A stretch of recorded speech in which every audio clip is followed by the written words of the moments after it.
આપણે ઇંગ્લિશ મીડિયમમાં મૂકવાનો છે ને? ના, મારે તો વિદ્યાભારતીની સરસ્વતી સ્કૂલમાં જ મૂકવો છે અને જ્યાં શિક્ષણ સાથે સંસ્કાર મળતા ત્યાં જ મૂકવો છે. ના, મારે ઇંગ્લિશ મીડિયમમાં જ મૂકવો છે. ત્યાંના બાળકો કેવા ફટાફટ ઇંગ્લિશ બોલે છે. સારું, આપણે બંને સ્કૂલની મુલાકાત લઈ લઈશું, પછી આપણે નક્કી કરીશું.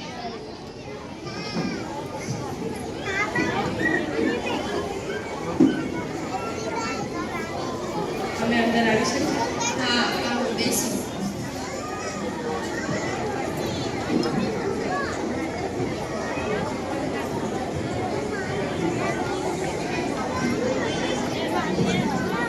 નમસ્તે. નમસ્તે.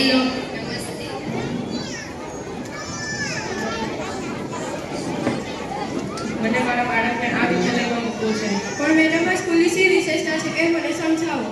આ ચોક્કસ. તો સૌપ્રથમ હું તમને આવી વિદ્યાલયની વિશેષતા જણાવીશ. તેમાં સૌપ્રથમ શિશુ વાટિકાની મુલાકાત લઈએ. ચાલો.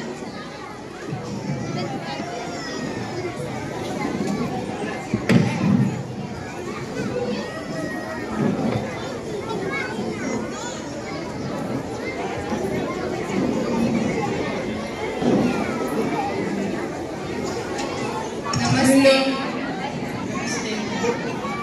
જુઓ, આ અમારું શિશુ વાટિકા છે. અહીં શિશુ વાટિકાથી જ બાળકોનું સ્વાસ્થ્ય સારું રહે તેનો ખ્યાલ રખાય છે. તેથી તેમને સુવર્ણ પ્રસ્તુતિના ટીકા મેળવવામાં આવે છે. બધા જ ક્રિયાકલાપોનો ચિત્ર દ્વારા અભ્યાસ કરવામાં આવે છે. અહીં વિદ્યાનું શિક્ષણ પણ કરાવવામાં આવે છે. આચાર્યને દીકરીની સાથે બાળકોનો અભ્યાસક્રમ શીખવાડે છે, જેમ કે ઘડિયા, તકો, વાર્તા. અમે સ્થાનિક પ્રવાસમાં પણ જઈએ છીએ અને બાળકોની વિજ્ઞાન વિષયમાં રુચિ રહે તે માટે બાળકોને વિજ્ઞાન મેળાનો ભાગ પણ લેવડાવીએ છીએ. સારું, આભાર. ચાલો હવે આપણે પ્રાથમિક વિભાગની મુલાકાત લઈએ. નમસ્તે. નમસ્તે. હેલો. આ અમારું પ્રાથમિક વિભાગ છે. દીદી, તમે 1 થી 10 ધોરણમાં જે કાર્ય કરો છો એ આપણે સમજાવો. અહીં ધોરણ 1 થી તાસ પદ્ધતિ છે. અહીં દરેક વિષયના અલગ અલગ આચાર્ય પણ છે. જેમ કે 1 થી 8માં જે વિદ્યાભારતીનું પુસ્તક છે, જેમ કે જીવન વિકાસ પોથીનો પણ અભ્યાસ કરાવીએ છીએ. આ જીવન વિકાસ પોથી એટલે શું? તેમાં યોગ, સહકાર, શારીરિક શિક્ષણ, સંગીત, વૈદિક ગણિત જેવા વિષયોનો પણ અભ્યાસ કરાવીએ છીએ અને બાલિકા શિક્ષણ પણ આપીએ છીએ. સારું, આભાર. ચાલો હવે આપણે કોમ્પ્યુટર લેબની મુલાકાત લઈએ.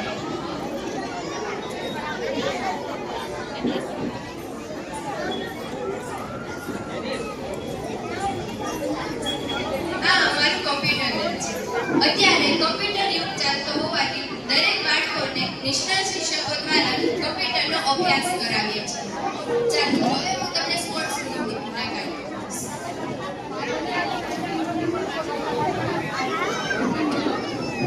આ અમારો સ્પોર્ટ્સ રૂમ છે. અમારી વિદ્યાલયમાં 2015 થી ગુજરાત સરકાર દ્વારા ચાલતી ઇન સ્કૂલ યોજના કાર્યરત છે. તેમાં દોડ, ટેબલ ટેનિસ અને કુસ્તીમાં કેટલા બાળકો તાલીમ મેળવી અને રાજ્ય કક્ષા સુધી મેડલો પ્રાપ્ત કર્યા છે. અહીં દરેક બાળકોએ 2015 થી આજ સુધી ટોટલ 55 બાળકો ડીએલએસએસમાં સિલેક્ટ થઈ ડીએલએસએસમાં સ્થાન મેળવ્યું છે. અને કુસ્તીમાંથી 8 બાળકો અને ટેબલ ટેનિસમાંથી 10 બાળકોએ ડીએલએસએસમાં પ્રવેશ મેળવ્યો છે. ચાલો હવે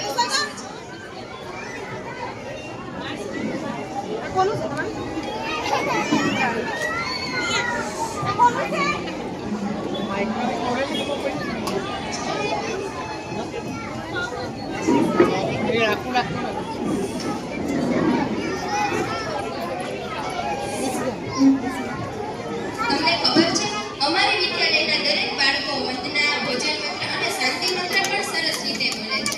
અને દરેક બાળકોને અષ્ટાદશ લખી ગીતાના શ્લોક કંઠસ્થ કરાવીએ છીએ. અહીં જન્મદિવસની ઉજવણી અગ્નિહોત્ર યજ્ઞ દ્વારા કરવામાં આવે છે. અહીં દરેક તહેવાર ધાર્મિક પદ્ધતિથી ઉજવવામાં આવે છે. અહીં રાષ્ટ્રભક્તિ માટે અમારા લક્ષ્ય બોલાવ્યા છીએ અને ભારત માતાનું પૂજન કરાવીને માતૃભૂમિનું મહત્વ સમજાવીએ છીએ. અહીં દરેક મોટા બાળકો શ્રમ કરીને સેવા યજ્ઞ પણ કરે છે. આ સેવા યજ્ઞ એટલે શું? સેવા યજ્ઞ એટલે તેમાં દરેક ગરીબ અને પછાત વર્ગના બાળકોને નિઃશુલ્ક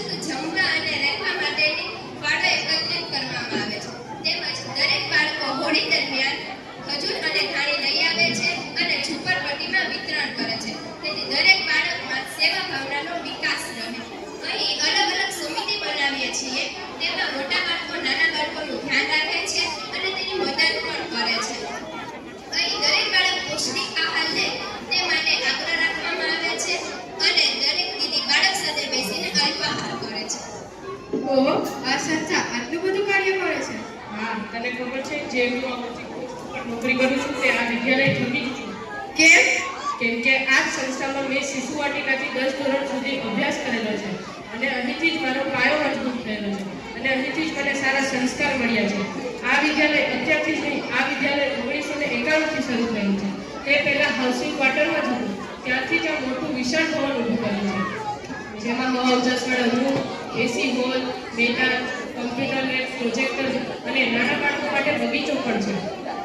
અને અહીંયા અમારા આચાર્ય વાલી સભ્યો માટે મારા ઘરે પણ હતા, તેથી તે જાણી શકું કે બાળકની ઘરની પરિસ્થિતિ શું છે. હા, તો હું મારા બાળકને આ જ સ્કૂલમાં ભણાવી શકું. મારા સગા સંબંધીઓને પણ કહીશ કે તેના બાળકને આ જ સ્કૂલમાં